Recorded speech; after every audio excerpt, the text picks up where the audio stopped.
Welcome to Myth Junkie, where we discuss different myths and monsters. Let's talk about Yggdrasil, and later, women in white.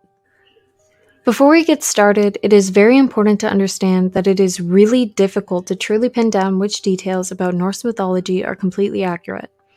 Most of the knowledge that we have on the Nordic religion comes from the stories that were passed down by word of mouth, which leaves room for the details to be changed over time. Adding to that, due to the Christianization of Scandinavia, a good amount of the information we have in the religion could have been tampered with to fit into Christianity. The stories could have been changed to make them more appealing for Christians to read and to be perceived as fiction. While the tampering of the stories by Christians could be false, it is still important to understand that there is a strong possibility. I would also like to apologize beforehand for any mispronunciation that occurs, and I need to specify I am not a practitioner of this religion, so I may get some information wrong. If I do make any mistakes, I will do my absolute best to fix them. Also, I am very passionate about this subject, so I will try to remain extremely respectful to those that practice the religion and to the religion itself. Without any further delay, let's begin on the World Tree. To start off, this behemoth of a tree called Yggdrasil connects the 9 realms with its branches and roots, and is considered to be the center of the universe to the Old Norse. The 9 realms are in Nýheimar in Old Norse are as follows. Midgard contains humanity, Asgard is the home of the Asir tribe of gods and goddesses, Vanaheim is where the Vanir tribes of gods and goddesses dwell, Hel is for the dead and the goddess Hel, giants live in Jotunheim, elves in Alfheim, and dwarfs make their home in Svartalfheim. The other 2 worlds are Niflheim, which is composed of ice, and Muspelheim, which is made of fire. The continued existence of the cosmos relies on Yggdrasil's well-being, and it is said when Ragnarok, the destruction of the universe, arrives, Yggdrasil will tremble. Yggdrasil got its name from one of Odin's many names, Ygr, terrible. The name goes to show how the Vikings saw Odin as powerful and fearsome. Drasil means horse, so Yggdrasil's name is Terrible Horse, Horse of the Terrible, or Horse of Odin. This name comes into play as when Odin hung himself from the branches of Yggdrasil to discover the runes, or runo, the Norse described it as, metaphorically, a horse and a rider. Many of the details of the World Tree are contradicting, because as stated before, most Norse tales were passed along by word of mouth, and it would be almost impossible to know what was considered to be fact or fiction to the old practitioners of the religion. For example, while some say it is an ash tree, others say no one truly knows the species of the tree. There are also some contradictions in the number and arrangements of the roots and wells under Yggdrasil. Whether there are 3 wells or 3 roots, it remains unknown. I'm certainly not going to say this right. The Grimmanismal poem states that there are 3 main roots for Jotunheim, Hel, and Midgard. This poem also states that there is only 1 well beneath the tree, the Well of Erd, Fate. Another poem called Prosetta suggests there are 3 main wells beneath the tree that the roots run through. Well of Erd, Fate, which is Snorri Sturluson, is in the sky instead of below Yggdrasil, Hveglamir, bubbling cauldron or roaring kettle, and the Well of Myrmir. Yggdrasil is tall, and is said to have a snow-peaked top and roots that no one knows the span of, because they travel to the underworld where no one but shamans can see before they die. The area surrounding the top of the tree is also said to be extremely windy, and dewdrops are said to fall from Yggdrasil's leaves. There are many animals that live on the branches of Yggdrasil, but they all hold a very deep meaning. Their steady nibbling away at the tree shows its mortality, and thus the mortality of the cosmos that depend on it. To name a few of these creatures, there is an Nidhogg, a dragon, and several snakes that lurk at the base of the tree, an unnamed eagle in the upper branches, and Rotastaskir, or Drilltooth, a squirrel who is said to scurry between the eagle and the dragon as a messenger of their insults. Besides these, there are also 4 stags that eat from the tree's leaves. Their names are Dvalin, Durathor, Dunir, and Dane. Now on to a few more details that remain unknown. For starters, it remains unknown how the 9 worlds are arranged around Yggdrasil. Old Norse sources never said. Additionally, because of how the Norse religion valued fluidity and change, as well as having a lot of contradictions, it's very difficult to say whether or not there has ever been a map of the 9 realms and their arrangement that everyone would have agreed on. It is very important to understand that any images found online of a map of the 9 realms is at best speculative and cannot be verified. However, as said by Daniel McCoy on his website, Norse Mythology for Smart People, which I highly recommend, there are some clues and sources that might enable us to construct a tentative and partial schema of where some of the 9 worlds would have been generally thought to be located. They seem to have been arranged along 2 axes, one vertical, the other horizontal. The vertical axis would correspond to Yggdrasil's trunk, with Asgard at the highest branches, Midgard on the ground at the tree's base, and Hel underground amongst the tree's roots. The horizontal axis would be based on the distinction the Vikings made between Inengard and Utengard. Thus, Asgard would be right over the trunk of the tree, Midgard around the trunk, and therefore in the middle on both of these axes, and Jotunheim would surround Midgard and thereby be that much more distant from the trunk. As for the other worlds, who knows? Now that we have all of that laid out, I'd like to quickly talk about the religion itself. Most people would believe that Norse paganism has completely died off. However, that is false. There are between 500 and 1,000 people in Denmark that still practice the religion. Adding to that number, there has been a rise in people that practice paganism, and with that rise, there are a good number of people that are practicing Norse paganism. While there are going to be some differences between modern practices and the old ancient practices, they are still following the same gods or deities, whichever you prefer, and they are keeping the religion alive.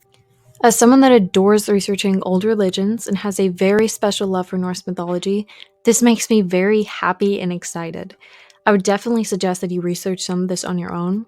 Just make sure that you are using credible sources, and to also remember that the people that practice the religion are diverse and may have different opinions on certain details. I also need all of you to understand that some of the bad things you hear about Norse paganism are probably not true and are most likely born from ignorance, manipulation, or someone just getting it plain wrong. Please do your research and ask those that practice the religion. It really hurts me to see that people honestly believe this religion to be racist. I'm going to tell you straight up that Nazis appropriated the cultural symbols of the Nordic religion. I'm literally begging you to do your research before assuming everything you hear is true. That thought process is not productive and helps no one.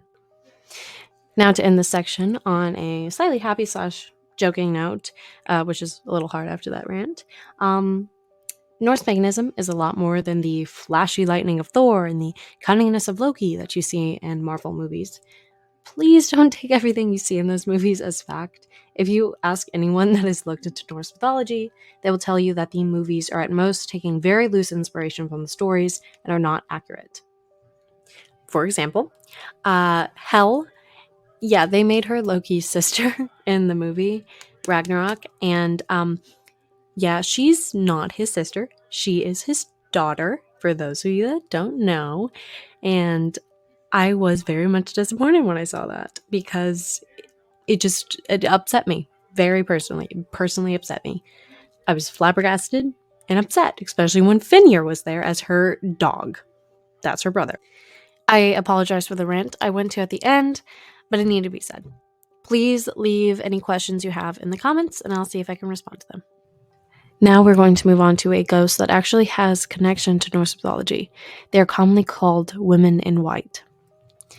Due to the supernatural becoming more and more popular in pop culture, I tend to want to find the original myths and legends surrounding mythology and monsters, instead of the modern versions of these myths. Researching the woman in white has been on my mind for a while now, so I'm particularly excited to dive into the lore surrounding these ghosts of tragedy. As their name suggests, a woman in white or a white lady is a female ghost that is usually dressed in a white garment or dress. They are usually found in rural areas and are commonly associated with tragedy. The common theme of the woman in white's legend is an accidental death, murder, or suicide due to the loss or betrayal of a husband or fiancé, and even an unrequited love. In medieval legends, a white lady can appear night or day in the house in which a family member is soon to die. They also appear in photos just before or after a death. The ghost is said to be of his deceased ancestors.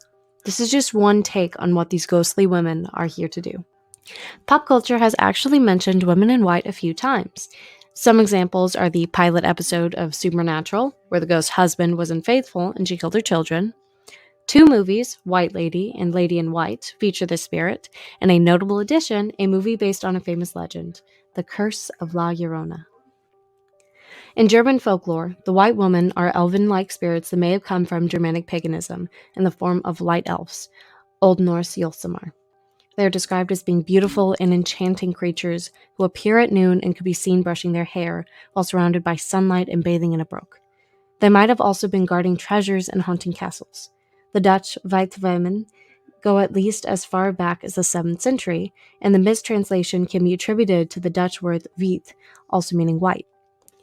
Additionally, weiße Frauen directly translated to white ladies in German. Jacob Grimm believed the association with the color white and their appearance in sunlight stems from the Old Norse and Teutonic mythology of Elven, or elves.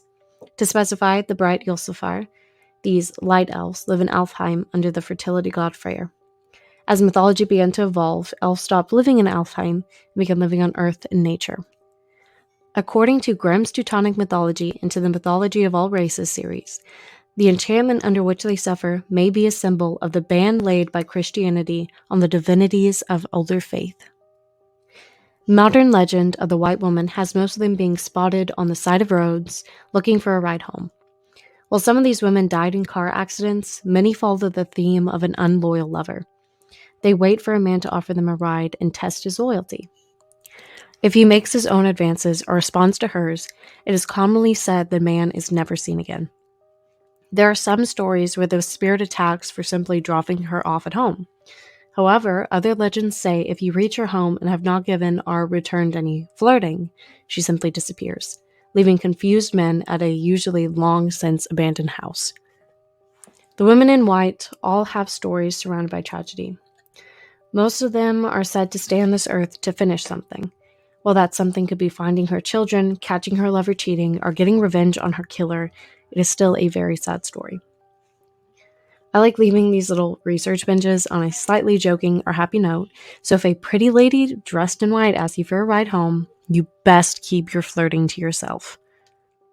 Real quick, before I fully end this, I just wanted to add to what I said when I was speaking about culture appropriation of Nordic symbols in the first half of this video. After further research, I learned that there are many other religions and cultures that have a similar symbol. Hinduism, for example. I strongly encourage all of you to do your own research into it, as I feel it's very important to understand that my message at the end of that section goes for all cultures and religions. Ignorance helps no one, so please do research before jumping to conclusions. Thank you for watching. Also, special thanks to Daniel McCoy. I adore this man so much for his research in Norse mythology. He is a blessing. This has been Myth Junkie. Till next time, my fellow nerds.